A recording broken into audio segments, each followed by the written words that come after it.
Welcome, guys and gals, to the Man Talk Show. I'm Connor Beaton, and on this week's Midweek and Mini episode, I'm going to take a little bit of a different approach, and I'm going to start talking about 4 archetypes from the book King, Lover, Warrior, Magician. And these 4 archetypes can be seen in our culture and through movies, through books, through the hero's journey, through so many different pieces, but they can also be seen in modern masculinity. And one of the things that I find very interesting about these 4 archetypes, well, first off, this is from the book King, Warrior, Magician, Lover, Rediscovering the Archetypes of the Mature Masculine. And this is something, it was written by Robert Moore and Douglas Gillette. And this book has actually been out for a few decades. It's not new by any means, but it's definitely a prominent one. So if you haven't read it, I'm going to go through a few of the archetypes. I'm going to go through all the archetypes individually. This episode will focus specifically on the magician archetype. And in the book, they actually start with the king archetype, but I'm going to finish with the king archetype because I think it's one of the most powerful ones, and it's also one of the most important ones that seems to be lacking in our culture right now. But anyway, these archetypes show up in a multitude of ways. They are, in the book, really, they talk about it being a part of masculine psyche. They talk about the transition from boy psychology to man's psychology. And it's really about the initiation, right? The ultimate goal is that we have done the work as men to integrate these different parts of us and not to sort of get lost in the idea that we are one only over the other, but that there is a journey for each of us to start to discover these archetypes and energies within us. But before I dive in too deep and really unpack the magician, I just want to remind everyone listening to this podcast, guys, head on over to the Facebook community. We've got some great conversations going on there. And it's an amazing community where we dive deep into sex and intimacy, relationships, money, mindset, fitness, like the whole gamut. And there's some really, really incredible men from around the world there. If you are looking to do some men's work, if you're looking for a coach, you can definitely look online and consider doing some work with myself or joining one of the men's weekends that I run. We have one coming up. And we also have an incredible group of men online called The Alliance. So you can find all that either at connorbeaton.com or mantalks.com. So let's dive straight into the magician, because the magician is an interesting connection between the wisdom of the old and the wisdom of the modern. And normally we think of magicians as like, people pulling rabbits out of hats. And and I don't know what the guy's name is, but there's a guy that I saw the other day on TV, on YouTube, more accurately, because I don't have TV, who like regurgitated a frog, and was like just doing some like really crazy things. He basically like freaked out Will Smith. Anyway, the magician archetype is so much more than that. The magician is really the wisdom seeker in many ways. And so it's the wisdom of the old and the wisdom of the new, modern technology. And a lot of this in the book, Robert Moore and Douglas Gillette, they really, here's how they describe it. They say, we often mistakenly think that we are very different from our ancient ancestors with our great knowledge and our amazing technology, but the origins of our knowledge and our technology lie in the minds of men like the old Aborigine. He and all those like him in tribal and ancient societies were accessing the magician energy.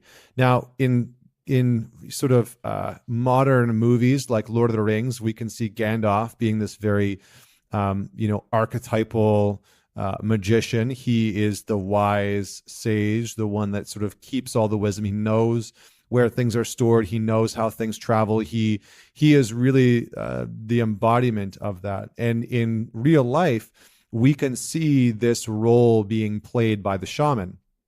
And in the days of old, the shaman was just an individual, a being, usually a man, who was the embodiment of knowing. He had studied the moon and the stars and how things moved and how everything was interconnected. He knew how things were connected, how the sun worked when it would rise and fall, and he was able to understand life and existence in a depth that very few seemed to be able to comprehend. And it's this type of wisdom, and knowing that the magician really hosts and really latches onto. And we can see this energy, you can see this archetypal magician in one of the four basic building blocks, really, of our psychology. And when they discuss it in the book, they talk about how this is sort of a fading archetype. And it's interesting because in a book that was produced recently by a gentleman named Pearson, he said the archetype of the magician teaches us about creation, about our capacity to bring into being what never was there before, about claiming our roles as co-creators of the universe, And so when you think about the magician, you can think about sage people through many different cultures. You can think about monks. Buddhist monks are almost a form of magicians. But the very interesting thing is that in our modern world, the age of the old wisdom of magician and the wisdom of creation and some of the pieces of interconnectivity have started to fade in being replaced by the wisdom of technology. And oftentimes within the magician realm, the magician is responsible for initiation, which is why I actually wanted to start with the magician and why he is so important, why this energy and this archetype is so important. The magician is often achieved through the process of initiation. And usually there is a magician that is not only a student, but it requires a master. And there's sort of a lineage that happens. And in this way, this is sort of the transcendence of a boy into manhood, and that every man requires this initiation into manhood, and that most men at some point in their life will seek out some form of a master who is able to equip them and teach them about the wisdom of transcendence, about the wisdom of interconnectivity. And, in Joseph Campbell's The Hero's Journey, these are the mentors who actually guide the protagonist in the journey from the ordinary world into the special realm where transformation actually takes place. And when this actually happens, when you find the master, when you find the person, the magician who's going to be the guide for you on the journey, you've really taken your steps into a much larger world. And we can actually see this in so many movies, right? We can see this in Star Wars, where Luke Skywalker meets Obi-Wan Kenobi, and Obi-Wan is that magician. He's the one that is imparting wisdom and knowledge onto the young Jedi. And a distinction can be made here, again, going back to the difference between the magician as a master of wisdom or a master of knowing and a master of technology. And the first actually relates to the transformation that occurs in the material world. And so that is the wisdom of the knower, the magician knower. And the second is the transformation and transcendence of the personal psyche. And the distinction is important because, as Gillette and Moore talk about, they really, and this is a quote from their book, they say, ours is, we believe, the age of the magician because it is a technological age. It is an age of the magician, at least in his materialistic concern with understanding and having power over nature. But in terms of non-materialistic, psychological or spiritual initiatory process, the magician energy seems to be in short supply. And this really sums up for me the importance of the magician in our in our mainstream society. Because realistically, what a lot of men are facing right now is that they have never experienced the initiation process into manhood. They were sort of cast out onto their own to sort of figure it out by themselves. And even in ancient worlds where Spartans, young men, young boys, young Spartans were given a spear and a piece of flint and sent off into the wilderness to provide for themselves, they had spirits and mentors and guides that were meant to be this magician, that were meant to be this guide in the process and initiation into manhood. So where did the imbalance come from in our current society? And in terms of lacking the initiation magician, in terms of lacking this guidance of this mentor, as we would call it, and what is the other half of the magician that we appear to have lost? This sense of connectivity with something greater, with something more prominent and deeper. Well, in the book, the archetype of initiation, which is also written by Robert Moore, he really starts to dive into some of these questions by looking at and examining pre-modern tribal principles considered lost and inaccessible to modern society. And these are some of the lost principles of our ancient ancestors. And one of the biggest principles for me that was one of the most important things is the principle of sacred space. And this in the book is different from what he calls profane space, and more refers to a few things in the book, and differentiates between in a different book, Marcia Elaide creates a distinction between the sacred and the profane, by explaining how our modern society is based solely on creating profane space, and that we no longer acknowledge the sacred space and the sort of ontological impacts of that. So in the book, they say, properly speaking, there is no longer any world. There are only fragments of a shattered universe, an amorphous mass consisting of an infinite number of more or less neutral places in which man moves, governed and driven by the obligations of an existence incorporated into an industrial society. So the idea here, while that might sound complex, the idea is basically that we have fragmented our society and our families and our communities at such an alarming rate that we have disbanded and disintegrated this idea of having a sacred space.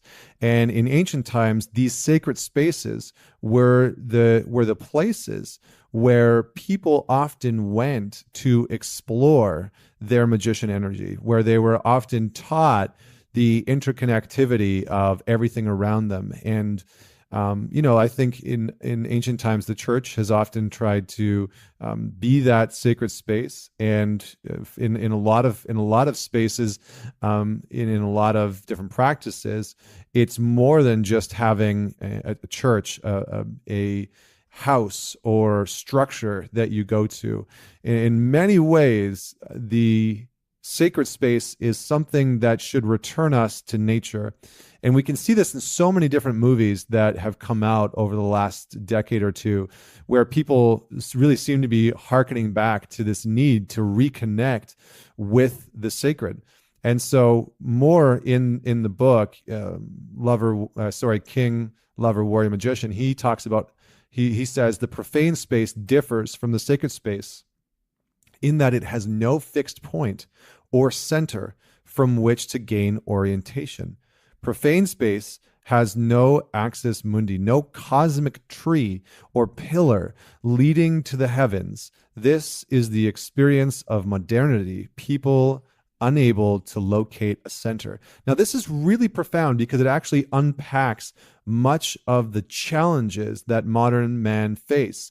Modernity is, just in case you're not familiar with that terminology, modernity is basically the seeking and the necessity to continue to modernize, to continue to grow. And capitalism, as we know it, is dependent on modernity. Capitalism actually requires modernity to happen. So we need to continue to innovate and be use ingenuity in order to create new and bigger and better, in order to continue to grow. And because of that, the profane space, this idea that we know right now, I'm living in a profane space, right? I'm in an apartment in Manhattan, in a building with hundreds and hundreds of other apartments, separated and segregated from my community.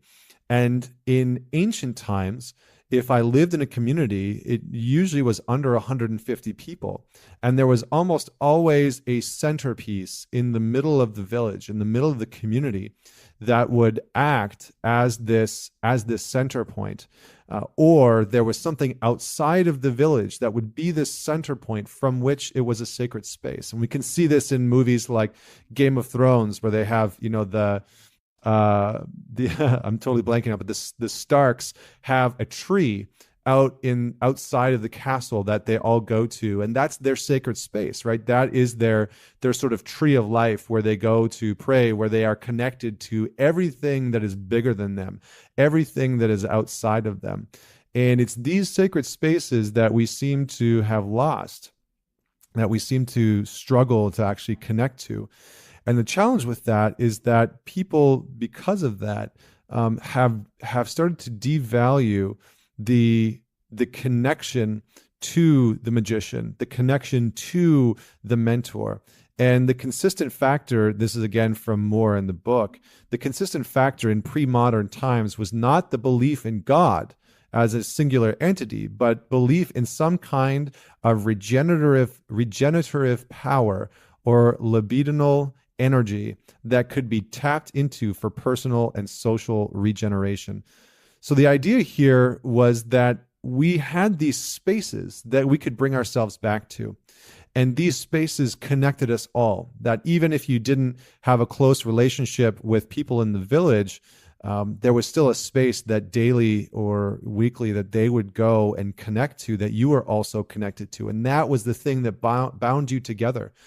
And, I think that's why in the past few years, we've seen a rise of people flocking to gurus, people flocking to these men and women that will act as this center point. And that can be helpful as long as the guru is living, as long as this sort of person or entity or being is in the true nature of the magician, of the guide, of the mentor, and has the sort of wellness and direction of the individual in mind, rather than their own tyrannical needs. And that's usually where the king comes into, and I'll tie that in at another time. So what do we really need to know about the magician? Well, the magician, as I've said, has a few different important pieces, right? The magician is usually a ritual leader.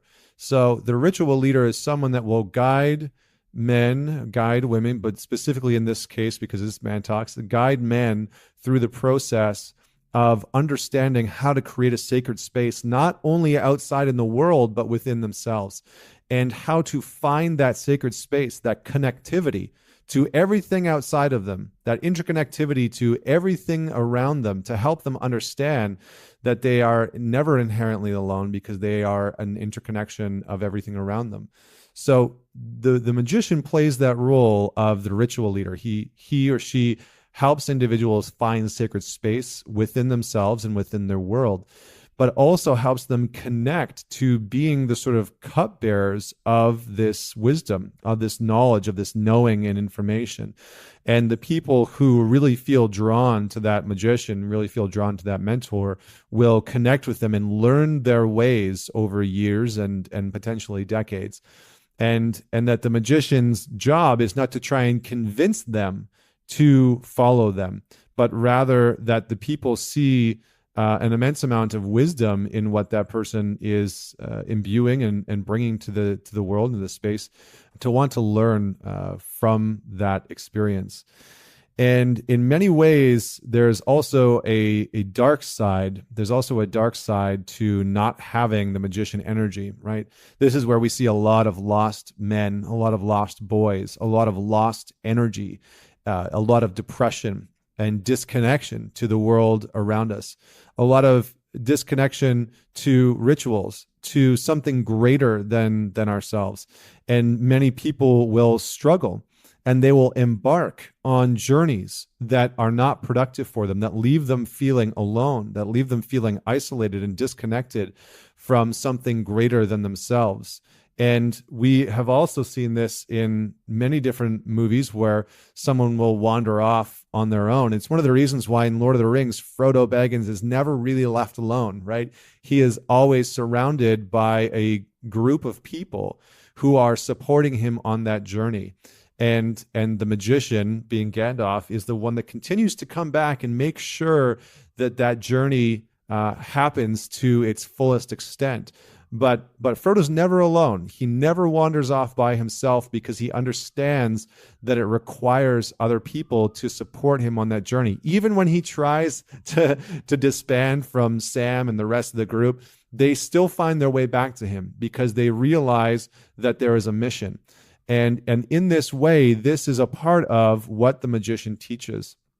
And so without it, people can feel incredibly lost, and they can feel as if the need for power and knowledge can be overwhelming. And this is where we see a lot of men seek knowledge, seek just facts and data incessantly. And they buy the courses and they read all of the books, but they never truly are able to integrate them. And they never open themselves up to a guide or a mentor or a magician who is able to help them integrate those pieces in a way that transcends just simply knowing information. Because the magician is the realm of experiencing that. The magician is the realm of experiencing that and not only understanding information, but knowing it at an experiential level. So I hope that this was helpful for you. The last piece I'm going to talk about is the Joker. And the Joker is the anti-magician. The Joker, as we can see in Batman, is the absolute chaos, of the magician. And the Joker in Batman really has like no intention of constructive transformation. It doesn't really matter what happens in that movie with Heath Ledger playing the Joker. In that movie, he only seeks to destroy. He only ever seeks to destroy, and he accesses this infantile version of the shadow magician called the trickster. And Robert Moore and Gillette actually talk about the trickster in their book. And if we're careful, the first thing that we need to know is most of us have the trickster energy within us. Most of us have this shadow magician that wants to destroy and pull things apart. And this is really a part of the sabotager. If you've ever felt that sabotage energy within you, that is a part of the shadow magician. And the shadow magician shows up like the Joker. It's complete chaos. It's complete destruction. It makes no sense whatsoever. Even within the bad guys, right, of that Batman movie, I'm going to keep referring to that. The Joker pisses off even the bad guys. He's just complete chaos. And again, this is from Moore and Gillette's book. They say this is the energy form that seeks the fall of great men, that delights in the destruction of a man of importance. But the trickster does not want to replace the man who has fallen. He does not want to take up the man's responsibilities. In fact, he doesn't want any responsibilities at all. He wants to do just enough to wreck things for others.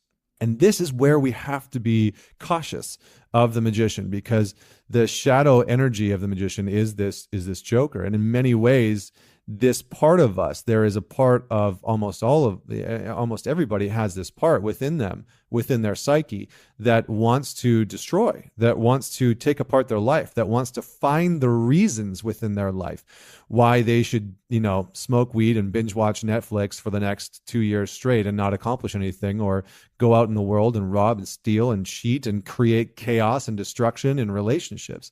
Most of us have that part.